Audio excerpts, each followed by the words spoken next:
Violence is part of the game as far as members of the political class are concerned, because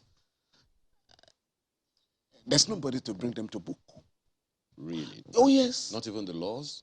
The laws are there, but they are violated, they are breached by the ruling party, by the government of the day. Doesn't that make the security agencies culpable who are supposed to uphold the laws? For sure, but you know, the enforcement of the law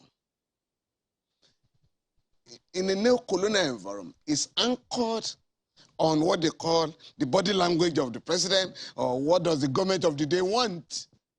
I mean, you're talking of Zamfara state. There are states where the situation is worse. Just a quick follow-up. I mean, just for instance, in River State, the government of the day has gone to court to say no other political party apart from PDP should contest election.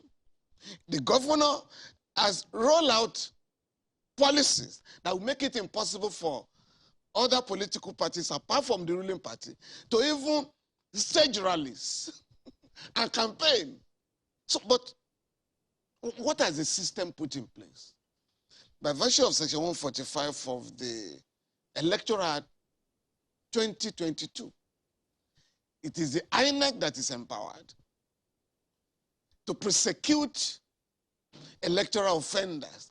And INEC has made the point abundantly clear that it doesn't have it's not in a position to add managing elections to the prosecution of electoral offenders. I think last year, July, the Senate passed the bill, Electoral Offenses Commission Bill. Up to now, the House of Reps has not passed it. And the elections are just a few months ago. Just a quick follow-up to that, sir. When it comes to matters of insecurity, state governors are quick to say that they're not in control of the security apparatus, that the commissioners of police report to the president. But in this case now, we find that security operatives were on ground, according to the PDP deputy chairman that was here. And despite that, the violence, persisted, and it spiraled out of the control to the extent that one person died and the other persons were wounded. So what happened in this case? If you know the way that the security operatives looked on and the violence continued. If you know the way the police is funded, you will know that majority of police commissioners are the beck and call of the governors. Apart from the payment of the salaries of police officers by the federal government,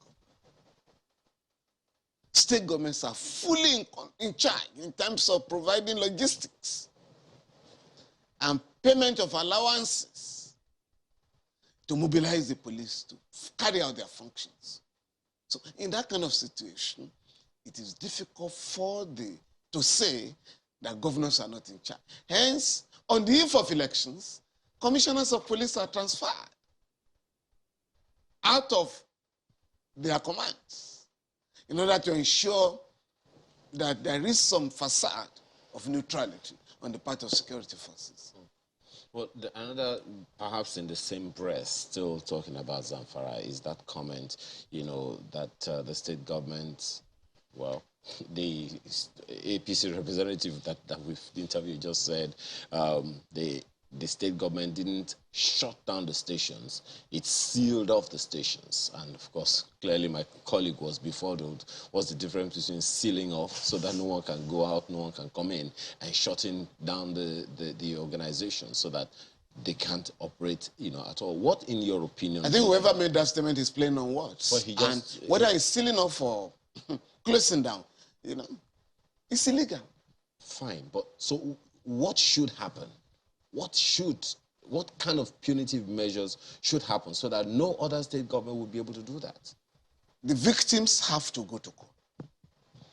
And this has continued because media houses, including yours, never challenge the authorities when your station is shut down and you have to go and pay millions of naira without anybody taking you to court.